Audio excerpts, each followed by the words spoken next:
ನರದೌರ್ಬಲ್ಯ, ನರಗಳ ದೌರ್ಬಲ್ಯ, ನರಗಳು ಅನೇಕ ರೀತಿಯಲ್ಲಿ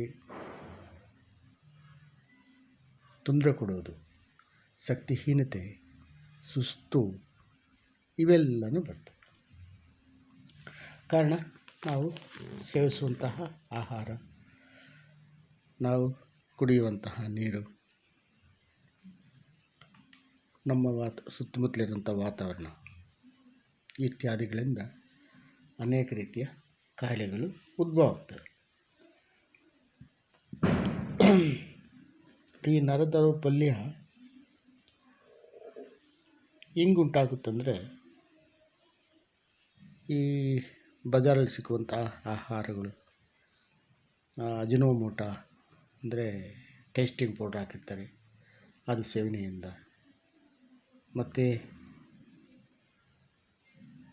ನಾನಾ ರೀತಿಯ ಈ ಸಕ್ಕರೆ ಇವೆಲ್ಲ ಸೇವನೆಯಿಂದ ಅದು ಆ ನರದ ದೌರ್ಬಲ್ಯ ಜಾಸ್ತಿ ಆಗ್ತದೆ.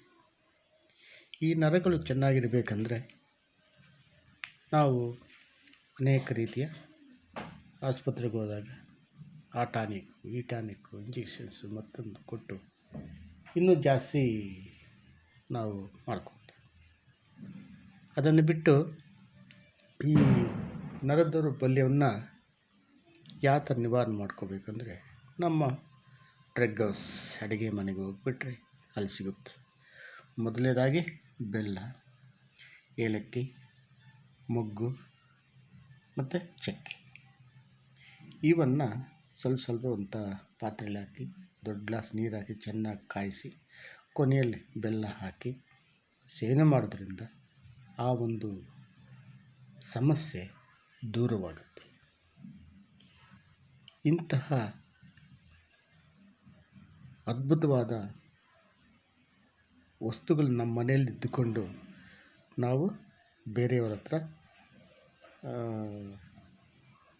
ವೈದ್ಯವನ್ನು ಮಾಡಿಸ್ಕೊಳ್ಳೋಕೆ ಹೋಗ್ತೀವಿ, ಅದು ತಪ್ಪಾಗುತ್ತೆ. ನಮ್ಮ ಮನೆಯಲ್ಲಿರುವಂತಹ ಸಿಗುವ ವಸ್ತುಗಳಿಂದ ನಾವು ಅದನ್ನು ನಿವಾರಣೆ ಮಾಡ್ಕೋಬೋದು.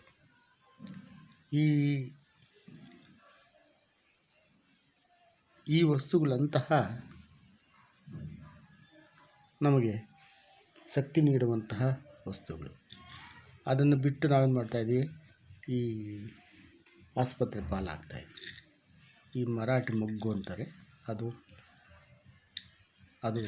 ಬಹಳ ನಮ್ಮ ಒಂದು ನರ ದೌರ್ಬಲ್ಯವನ್ನು ನಿವಾರಣೆ ಮಾಡೋ ಶಕ್ತಿ ಅದಕ್ಕಿದೆ. ಸ್ನೇಹಿತರೆ, ಇಂತಹದನ್ನು ಮನೆಯಲ್ಲಿ ಮಾಡಿಕೊಂಡು ಸೇವನೆ ಮಾಡೋದ್ರಿಂದ ನಮಗೆ ಯಾವ ರೀತಿಯ ತೊಂದರೆ ಇರಲ್ಲ, ಸೈಡ್ ಎಫೆಕ್ಟ್ ಅಂತ ಅಸಲೇ ಇಲ್ಲ.